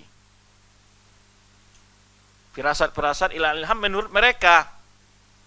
Padahal itu adalah tipuan-tipuan setan. Terus sebaliknya tadi yang kita sebutkan, sumber ilmunya diambil dari ilmu-ilmu filsafat. Atau ya menafsirkan Al-Quran Sunnah dengan ilmu-ilmu yang di luar ilmu yang diajarkan oleh para ulama dan para sahabat Nabi SAW, metode-metode menyalahi manhaj mereka. Sudah berapa kita sebutkan tadi modelnya? Atau ilmu ya yang sekarang mulai muncul lagi, ingin menyesuaikan agama dengan adat, yang dikoreksi agama bukan adatnya. Yaitu, dan ini budaya orang-orang jahiliyah juga begini dulu. Mereka tidak mau membuang adatnya. Apa yang telah diwarisi oleh mereka dari nenek moyang mereka. Wa idza qila lahum ittabi'u ma anzalallah qalu bal nattabi'u ma alfayna 'alaihi aba'ana awalau kana abahum la yaqiluna syai'an wa la yahtadun. Jika dikatakan kepada mereka, ikutilah apa yang diturunkan Allah, mereka mengatakan kami hanya mengikuti apa yang telah kami warisi dari nenek-nenek kami, dan sekalipun mereka tidak mempunyai ilmu dan tidak mendapat petunjuk. Ini ada model sekarang, ingin mengoreksi ajaran Islam dengan budaya. Ya, ini bisa antum ambil juga dalam makalah ana yang dalam Google Scholar itu ada, yaitu budaya dalam tinjam akidah Islam. Bagaimana budaya kedudukan dalam Islam itu bagaimana? Yang anehnya mereka justru yang mereka koreksi adalah atau anti budaya Arab. Mereka mengatakan bahwa Islam itu budaya Arab. Melihat seperti itu. Yang anehnya di dalam kampanye-kampanye mereka, yang mereka koreksi justru budaya Arab. Tapi budaya-budaya Barat mereka terima. Sebetulnya bukan budaya Arab yang mereka benci. Yang mereka benci itu adalah mereka kan sudah menjadikan Islam sebagai budaya Arab. Hijab itu budaya Arab, jenggot itu budaya Arab. Semacam itu mereka anggap itu budaya Arab, bukan ajaran Islam menurut mereka. Mereka anti dengan itu. Mereka ingin menghidupkan budaya klasik, budaya asli kata mereka. Begitu kata mereka. Berarti hakikatnya sebetulnya adalah mereka yaitu itu berdegil, apa bahasanya? Ya, berkilah untuk menolak ajaran Islam dengan berbagai cara. Ya. Apabila orang tidak sesuai dengan itu, maka orang dianggap oleh mereka Islam radikal. Itu pola-pola sekarang dalam cara orang memerangi Islam. Ya. Mereka ingin menghidupkan budaya-budaya yang penuh kesyirikan, yang penuh khurafat, tahayul, dan segala macam-macam itu mereka hidupkan sekarang. Itu mereka anggap adalah budaya, lalu nanti diisi dengan Islam, kata mereka. Wayang diceritakan dengan cerita perjuangan atau apa. Jadi kalau musik ada tahlilannya gitu maksudnya. Disesuaikan, itu maksud mereka begitu. Ya, macam-macam. Jadi mereka ingin mencampur adukan antara ajaran animisme dengan ajaran Islam. Padahal Allah sudah menyebutkan wala talbisul haqqa bil batil. Kita bukan anti budaya. Budaya posisinya dalam Islam itu adalah selama tidak menentang ajaran Islam, ya, itu tidak pernah ditolak budaya itu. Maka ketika Islam masuk ke dalam berbagai, berkembang ke dalam, masuk menyebar ke berbagai wilayah, tidak pernah harus mewajibkan orang itu pakai gamis, kan nggak ada. Kan nggak pernah mewajibkan budaya Arab, nggak ada. Bahkan kalau budaya-budaya Arab bahkan banyak yang dikoreksi oleh Islam itu sendiri. Budaya Arab dulu meratap ketika mayat meninggal, itu dilarang oleh Islam. Budaya Arab apa? Bertawaf di Ka'bah dengan cara tidak berpakaian. Itu budaya Arab juga. Budaya Arab juga adalah bersiul-siul dan bernyanyi ketika beribadah di Ka'bah. Itu budaya Arab itu. Tapi kita tahu kita mana budaya Arab. Sebetulnya mereka ingin mengikut budaya Arab yang sebelum jahiliyah atau di masa jahiliyah gitu. Dan mereka anggap ajaran Islam itu budaya Arab yang harus ditinggalkan. Tapi akhirnya mereka sebetulnya budaya-budaya mereka itu tidak ada jauh dari budaya Arab yang jahiliyahnya nggak jauh. Bernyanyi-nyanyi ketika beribadah itu adalah sifatnya budaya orang Arab jahiliyah. Wa kana salatu indal baiti ila muka'an wa tasdiyah. Surah Anfal disebutkan. Mereka kalau beribadah di sekitar Ka'bah itu bersiul-siul dan berdendang-dendang atau berjoget-joget. Sekarang kan ada model yang begitu. Ya kan? Ketika berzikir dan macam-macam berselawat, mereka bergoyang-goyang, berdendang-dendang. Bagi mereka ini budaya. Ini bukan budaya. Budaya Indonesia nggak ada seperti itu. Itu budaya yang Anda buat sendiri. Mengaku-ngaku itu budaya Indonesia. Dari mana budaya Indonesia saya itu? Kapan ada yang seperti itu budaya Indonesia? Kalau kita lihat sejarah Indonesia, ya itu tulisan saya yang terbaru di jurnal, itu tentang tinjauan perda syariat, ditinjau dari segi Undang-Undang Dasar Konstitusi dan sejarah dan juga akidah Islam. Antum tahu bahwa sekian besar wilayah-wilayah di Nusantara ini sudah menjadi wilayah Islam dulu. Kerajaan Islam Malaka, Samudra Pasai, Kerajaan Islam Demak, Banjar, itu Islam semua loh. Dasarnya itu sudah Islam. Kalau kita kembali ke budaya, itulah budaya. Kalau Anda mau bicara masalah budaya, ya. Ini model-model sekarang ini banyak macam-macam bentuk ulama. Ini yang perlu ingatkan. Jangan tertipu dengan gelarnya, penampilannya, kedudukannya, tapi siapapun orangnya. Bahkan seorang ulama, Ibrahim bin Adham, dan juga seorang ulama lain pernah berkata, dan Imam Syafi'i sebelumnya pernah berkata, semua mereka tidak pernah mengagungkan pendapat mereka. Jika kalian mendapati ijtihadku, pendapatku menyalahi sunnah Rasulullah SAW, buang pendapatku. Tapi orang-orang sekarang enggak. Kalau pendapatku menyalahi sunnah Rasulullah, buang sunnah, ambil. Ini bukan ulama ini. Itu satu perkataan dari Ibrahim At-Taimi, dan juga makna yang sama, Ibrahim Adham kalau nggak salah, Ibrahim At-Taimi mengatakan, in wajadtum qawli yukhalifu qawla Rasulullah SAW, fabulla alaihi. Jika engkau mendapatkan perkataanku menyalahi sunnah Rasulullah, kencingi pendapatku. Bayangkan dia bilang, fabulla alaihi, kencingi pendapatku. Nggak perlu kalian ambil pendapatku. Begitu ulama dulu, ya, tidak sombong dengan pendapat-pendapatnya. Manusia sekarang, profesor, doktor, buat dikatakan teori dia lebih benar. Ulama-ulama dulu salah semua dalam Al-Quran menurut mereka. Sehingga perlu diformat ulang tentang bagaimana usul fikih yang sesuai dengan zaman sekarang. Ya, memahami metode memahami Al-Quran harus sesuaikan dengan zaman sekarang. Dipakai oleh mereka dengan istilah ilmu hermeneutika dan seterusnya. Tahu, padahal itu sistem penafsiran Injil. Karena dasar ilmu hermeneutika itu tidak ada nas yang suci. Semua nas itu bisa dikritik. Itu dasar ilmu hermeneutika. Di Al-Quran itu bisa dikritik. Kalau tidak sesuai dengan pendapat, bisa dibuang, bisa diprotes gitu. Itu dasar, di antara salah satu dasar ilmu hermeneutika itu. Karena dasarnya tidak ada ilmu, tidak ada nas yang suci. Semuanya adalah di bawah teori mereka, dikritik. Nah ini menjamur pemikiran-pemikiran seperti ini. Maka antum dapat di dosen-dosen perguruan tinggi Islam itu banyak yang pendapat mereka yang aneh dan nyeleneh dari dasar-dasar seperti itu. Kata mereka bahwa sistem usul fikih harus dikoreksi lagi, usul hadis, usul tafsir, ya yang sesuai dengan zamannya. Gitu. Karena mereka ingin memasukkan teori-teori mereka yang kebodohan yang mereka miliki itu ke dalam memahami Islam ini. Banyak, maka kita tidak tertipu, jangan tertipu dengan gelarnya, pakaiannya, kedudukannya, siapapun orangnya. Bahkan kalau kita lihat, ya banyak sekarang ini yang mereka orang-orang yang sudah bergelar menduduki kedudukan di ketua sebuah ormas melecehkan ajaran-ajaran agama. Sampai mengatakan pamannya, kalau kalian ditanya di kubur, takatan saja kalian pengikut si fulan. Nah, kan gitu ya. Itu bentuk-bentuk apa sebetulnya? Itu kan kesombongan yang ada, keangkuhan pada dirinya tentang ormasnya dia. Mengajar umat ormasnya menjadi fanatik kepada ormasnya. Ini ajaran sesat seperti ini. Ya.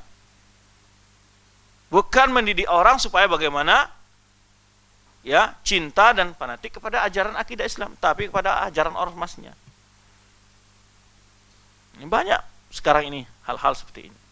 Maka ulama-ulama yang mengajak seperti itu bukan ulama, tapi kata beliau sini man tasyabbaha wa laysa minhum. Orang-orang yang mirip ulama tapi bukan ulama. Ini perlu kita waspadai. Ya. Begitu pula dengan dai-dai, penceramah sekarang ini. Betapa banyak yang ramai majelisnya kan gitu. Tapi masalah penjelasan ngawur kemana-mana. Ada yang mengingkari takdir, ada yang melegalkan maksiat-maksiat dengan bentuk membolehkan nyanyi dan macam-macam. Perbuatan-perbuatan bid'ah dilegalkan oleh dia. Dengan hujah-hujah dia. Maka ini talbis antal haq dan batil. Ini hati-hati. Maka beliau mengingatkan yang banyak menyesakan orang itu ya disebutkan oleh sebagian tabi'in atau sebagian ulama menyebutkan yaitu diantaranya adalah ulama ini. Ulama su. Maka ini yang kemudian yang kedua adalah ahli ibadah yang tidak dengan ilmu. Kemudian yang kedua ada ibadah tanpa ilmu, yang ketiga adalah penguasa yang zalim. Ini sumber masalah di dalam sosial masyarakat. Ulama yang ulama yang sesat menyesatkan. Dia ilmunya itu untuk mempreteli, membuat keraguan di tengah umat. Yang kedua ahli ibadah. Dengan ibadah ketaatan itu dia dapat menipu manusia. Ya, menggambarkan dia seorang ahli zuhud, macam-macam dah. Tapi tanpa ilmu. Yang ketiga adalah penguasa-penguasa yang zalim. Ini sumber masalah di tengah masyarakat, yang membuat masyarakat hancur dan rusak.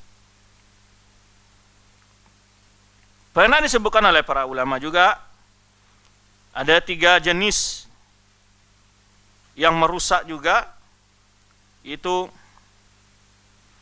nisful faqih, wa nisfut tabib. Yang satu lagi saya lupa, disebutkan oleh para ulama, ada 3 hal yang akan membuat kerusakan itu. Pertama, orang setengah-setengah. Setengah dalam ilmu, setengah faqih gitu maksudnya. Atau setengah dokter dia. Artinya tidak matang ilmunya. Nah ini juga membawa kerusakan dalam beragama. Maka ketika dia berdakwah, orang-orang yang perlu mapan ilmunya dan pengalamannya sering membuat kegaduhan di tengah dakwah. Baik. Kemudian ulama yang berada di atas kebenaran akan selalu ada sampai hari kiamat. Karena Rasulullah SAW menyebutkan hadisnya, la tazalu ta'ifatun min ummati zahirin al-haq. Akan senantiasa satu golongan dari umatku berada di atas kebenaran. La yadurru man khalafa wala la yadurru man khalafa wala man khadalahum. Tidak memudaratkan kepada mereka orang yang menghina, melecehkan mereka. Untuk melawan mereka, menentang mereka. Hatta ya'ti amrullah, sampai datangnya keputusan Allah, maksudnya hari kiamat. Akan selalu ada. Tidak ada orang tidak akan pernah ada di tengah umat ini yang sama sekali tidak ada orang jalan kebenaran, tidak ada. Akan selalu ada satu kelompok dari umat Islam yang berada di atas kebenaran.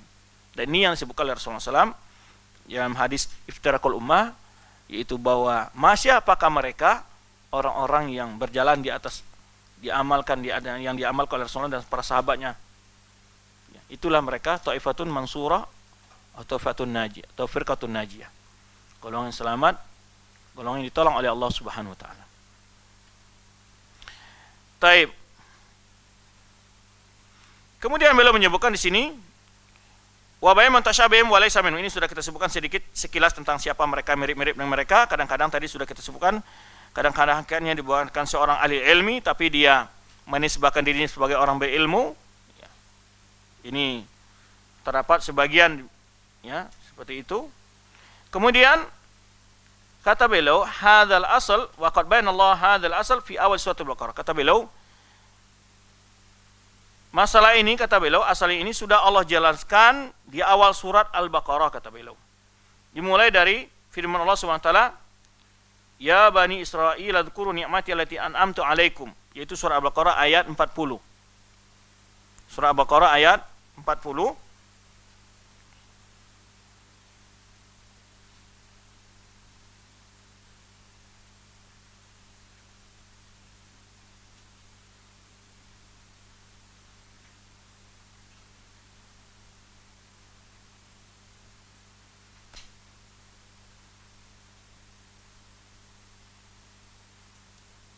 Dimulai ini beliau menafsirkan ayat ini faedah dari sini.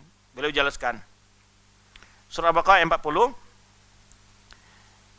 Wahai Bani Israel, ingatlah nikmatku yang telah aku turunkan kepada kalian, ya. Dan hendaklah kalian menepati janji. Sungguhnya aku akan menepati janji kepada kalian. Maka kepadaku maka takutlah kalian, kata Allah Subhanahu wa taala. Kenapa ayat ini yang beliau kutip? Beliau ingin menggambarkan bagaimana ulama-ulama Bani Israel. Tadi kita sebutkan sumber kerusakan itu, tadi kita sebutkan diantaranya ulama yang tidak mengamalkan ilmunya, ulama su' atau ahlul ibadah. Ini yang ditafsirkan oleh Rasulullah ketika menafsirkan ghairil maghdubi alaihim waladdallin, bukan jalan orang yang kau marahi, orang yang kau marahi ya Allah, dan juga jalan orang yang kau sesatkan. Ini jenis. Maka maksud beliau menuklis ini ada itu seperti ulama-ulamanya orang Yahudi, yang dimana mereka tahu bahwa Nabi Muhammad SAW itu ada benar-benar utusan Allah sebetulnya. Tapi mereka tidak mau beriman. Kenapa? Karena bukan dari golongan mereka. Ini salah satu bentuk. Artinya dia tahu kebenaran tapi tidak mau mengamalkan. Sebenarnya Allah sebutkan dalam surah Al-Baqarah, ya'rifuna kama ya'rifuna abna'ahum. Mereka kenal benar dengan ciri-ciri Nabi Muhammad itu dan Muhammad itu sebagaimana mereka mengenal anak mereka sendiri. Taib. Wa aminu ma anzaltu musaddiqan lima ma'akum. Kata Allah, panggil orang-orang Israel, berimanlah kalian apa yang telah aku turunkan. Dan itu membenarkan apa yang ada pada kalian, maksudnya Taurat. Wala takunu awwala kafirin bi wala tashru bi ayati tsamanan qalilah. Ini sifat-sifat ini. Di antara jangan kalian orang yang pertama kafir dengannya. Jangan kalian menjual belikan ayat-ayatku. Nah, ini yang ciri ulama ini. Ulama-ulama yang laisa minhu man tashabil ulama, orang yang mirip-mirip ulama tapi kerjanya apa? Menjual belikan ayat-ayat, mempelintir ayat-ayat Allah, dia membela kekuasaan, membela partai politik, membela macam-macam. Wala tasbi ayati tsamanan qalil wa iyaya fattaqun. Kemudian apa lagi? Wala tablus haqqa bil batil. Nah, ini sifat juga yang mereka mencampur adukan antara hak dengan yang batil. Ya. Kemudian apa lagi? Wala taqtumul haqqa. Jangan kalian sembunyikan kebenaran. Ini juga ada ulama. Dia tahu kebenaran, tapi tidak mau mengungkapkannya. Takut hilang jabatan, takut kehilang posisi, ya, tidak dihormati, hilangnya pengikut-pengikut mereka, ya, murid-murid mereka. Ini hal-hal yang mereka.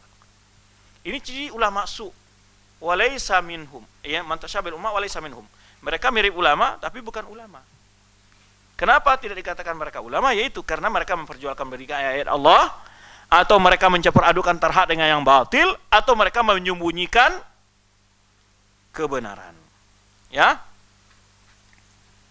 Kemudian, ya, itu diantara ciri-ciri yang beliau sebutkan di sini. Wa yaziduhu wuduhan ma sarahat bi sunnah, dan lebih jelas lagi, ya, apa yang dijelaskan oleh sunnah Rasulullah SAW fi hadza min al-kalam al-katsir. Yang menjelaskan permasalahan ini lebih banyak lagi. al-bayyin al-wadih lil amil balid. Bagi orang awam pun sangat jelas masalah ini. Karena Rasulullah SAW juga memperingatkan ulama ini, ya, a'immatal mudillin, wa inna fakhu alaikum ummatal mudillin. Saya hanya takut pada ulama atau tokoh-tokoh yang menyesatkan. Yang kerjanya itu mencampur adukan hak yang batil, menyembunyikan kebenaran atau menjual-belikan ayat-ayat Allah.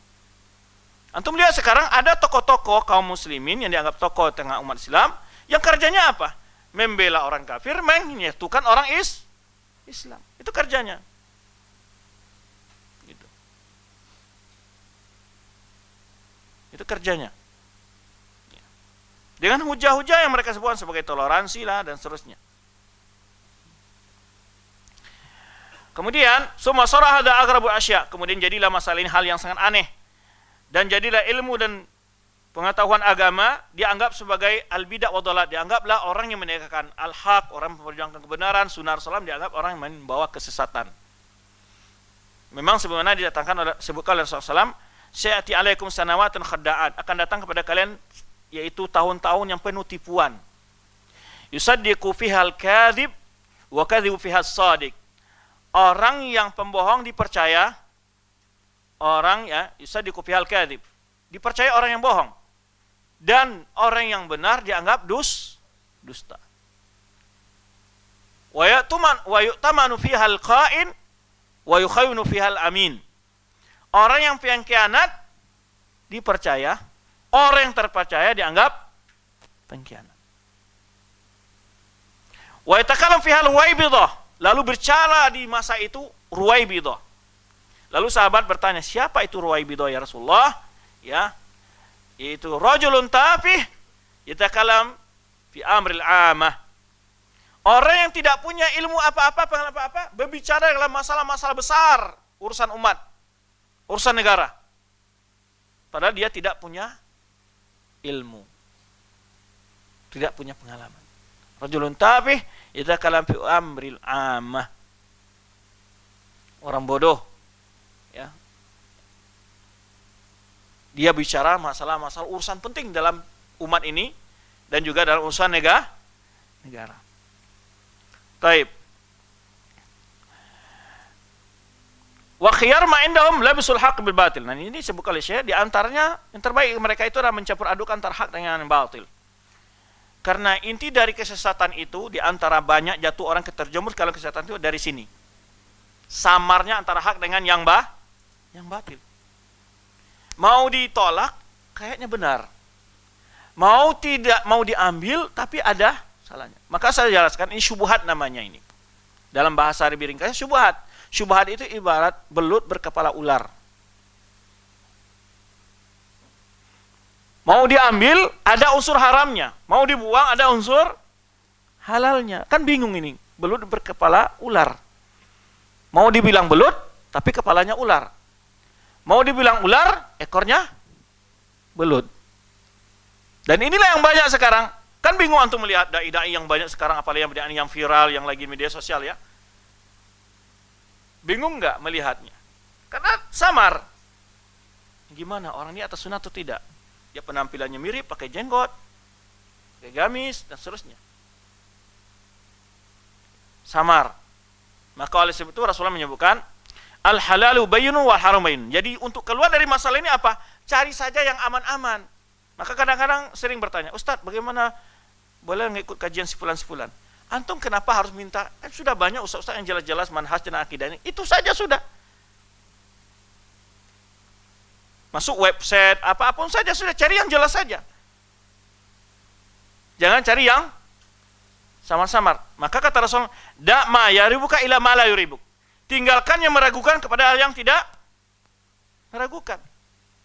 Hadis Nu'man bin Bashir menyebutkan dari Rasulullah SAW sabda, al halalu bayyinun wa haram bayyinun. Permasalahan yang halal itu jelas, yang haram itu jelas. Wa bainahuma umur mustabihat. Di antara keduanya ada perkara-perkara yang samar. La ya'lamuhunna katsir minan nas. Ini cara menyelamatkan dari perkara yang syubhat yang tidak bisa memastikan ini boleh atau tidaknya. Tapi banyak manusia tidak tahu tentang bagaimana menyelamatkan diri mustabihat ini. Apa ini salah atau benar itu? Waman Wa man ittaqa syubhat faqad istabra'a li dini wa irdihi. Orang yang menjauhkan hal-hal yang samar-samar itu sungguh dia telah menyelamatkan dirinya dan kehormatannya. Wa man waqa'a fi syubhat waqa'a fil haram. Orang yang jatuh ke dalam hal-hal yang meragu-ragukan syubhat-syubhat tadi, sungguh dia telah jatuh ke dalam perbuatan yang haram. Itu yang samar-samar jangan dilakukan. Lalu dicontohkan karena yara haulal hima, seperti gembala yang mengembalakan gembalanya di perbatasan tanaman orang lain. Ya, yushiku ayartafi, boleh saja binatang gembalanya bisa memakan tanaman orang yang di sampingnya. Ala likulli malikin hima, ala wa inna himallahi maharimu. Setiap pemilik itu ada batasan-batasannya, ya, maka Allah itu punya batasan, ada hal-hal yang diharamkannya. Bagaimana solusi untuk meninggal perkara yang samar dan yang kita ragu apa tadi? Waman ittaqa syubhat faqad istarwa ali dini wa tinggalkan yang samar itu. Ya. Sesuai dengan hadis tadi, da ma yaruk ila ma la yaruk. Tinggalkan yang meragukan kepada hal yang tidak meragukan. Taib. Wasara ilmu alladhi faradahu ta'ala ala khalqi wa madahahu la yatafawwiya ila zindiq au majnun. Sehingga jadilah orang-orang yang menjelaskan ilmu yang diwajibkan Allah kepada manusia dan dipuji oleh Allah SWT, dianggap oleh orang sebagai orang zindik atau orang gila. Maka disebutlah orang-orang menyeru kepada kebenaran sesuai dengan apa yang diturunkan Allah, dianggaplah mereka orang yang tuduhan macam-macam lah. Disebar dengan tuduhan fitnah-fitnah. Ya. Seperti tuduhan radikal, tuduhan ini dan itu. Tapi kita bukan berarti menafikan adanya orang radikal, tapi yang masalah adalah tuduhan-tuduhan kepada orang yang tidak radikal sebagai orang radikal. Seperti mana mereka yang menggemboskan kepada masyarakat, sebarkan masyarakat aliran Wahabi itu begini-begini itu. Mereka menuduh kelompok-kelompok yang berbeda dengan mereka sebagai kelompok yang Wahabi. Ya, orang yang tidak intoleran dan macam-macam sebutlah mereka. Ya. Orang suka mengkafirkan, orang suka menyesatkan dan seterusnya. Ya. Agar orang terfitnah dan jauh dari mengikuti dakwah yang benar itu. Ada kalau kenyataan mana pernah kita? Bagaimana kita bisa diancam, katakan mengancam kesatuan negara Republik Indonesia atau persatuan bangsa? Kita aja tidak pernah mengarahkan orang untuk demonstrasi. Tidak pernah membolehkan orang mengkudeta, tidak pernah membolehkan orang melakukan kejahatan memakar atau membuat semacam usaha-usaha melemahkan penguasa, enggak pernah. Kemarin sudah kita jelaskan dalam poin yang ketiga tentang bagaimana, dalam poin yang kedua, yang ketiga bagaimana sikap Ahlussunnah terhadap penguasa dan persatuan bangsa. Tetapi itu diemboskan oleh mereka, selalu dibalik-balik fakta oleh mereka. Sehingga dituduh sebagai orang-orang yang membahayakan bangsa dan semacamnya. Maka oleh sebab itu kepada penegak hukum, ya, kita harap mereka punya dua telinga. Kenapa telinga diberi dua oleh Allah? Agar hanya tidak mendengar sebelah. Ya. Kenapa mata diberi dua oleh Allah? Jangan hanya melihat dengan mata sebelah. Di cross check. Tuduhan-tuduhan itu benar apa tidak? Ya. Ini banyak sekali sekarang kita lihat. Kadang-kadang penegak hukum pun tidak berlaku bijak dalam menyikapi informasi-informasi yang dibuat opini menyesatkan itu. Ya. Sehingga sekarang ini, kemarin saya dapat informasi ada cerita dari sebuah kejadian. Sampai sekarang orang yang tidak mau, umpamanya perempuan yang tidak mau bersalam dengan laki-laki itu diacap radikal sekarang ini. Mereka itu radikal, itu ISIS kata mereka. Ini menyebabkan dua hal ini. Kebodohan sebagian orang tentang ajaran agama, sehingga ketika orang ajaran agama dianggap itu radikal oleh mereka. Dan mereka bodoh dan amat tidak tahu bahwa itu memang begitu aturan dalam Islam. Atau yang kedua adalah karena terprovokasi dengan isu-isu yang menyesatkan, yang memfitnah itu. Dan tidak ada yang namanya cross check, kualifikasi, tidak ada sama sekali. Kenapa? Itu karena mendengar dengan telinga sebelah dan melihat dengan mata sebelah. Ini yang banyak. Wasara man ankarahu wa adahu wa sannafa fi tahdhir minhu wa nahyi anhu huwal faqih alim. Jadi jadilah orang yang menentang, orang-orang menyuarakan kebenaran, menyuarakan tauhid sunnah ini, ya. Orang yang memusuhinya atau menulis karang-karang untuk membantah mereka. Sekarang banyak buku-buku ya. Macam-macam ya. Sejarah, sekte, berdarah, Wahabi, dan macam-macam itu. Ada pernah lihat buku itu? Isinya kan banyak kebohongan, penulisnya kan orang Syiah itu. Ya. Banyak sekali buku-buku yang isinya penuh dengan fitnah-fitnah. Ya. Nah, itu dianggaplah mereka orang yang berilmu. Orang yang menentang dengan fitnah, membuat kebohongan-kebohongan tadi yang sifatnya kita sebutkan, menjual berikan ayat-ayat Allah, menyembunyikan kebenaran, mencampurkan antara hak yang batil, dianggaplah dia orang yang bijak, orang yang alim, orang yang gini dan gitu. Baik. Itu adalah pembahasan yang poin yang keempat ya. Atau prinsip yang keempat. Prinsip yang kelima, bayanullah subhana li awliya'ih. Sekarang mengenal para wali Allah. Siapa mereka para wali Allah? Nah, ini juga perkara ini menjadi hal yang polemik di tengah umat. Polemik di tengah umat. Jam 11 enggak ada istirahat nih, namanya Abu Toha.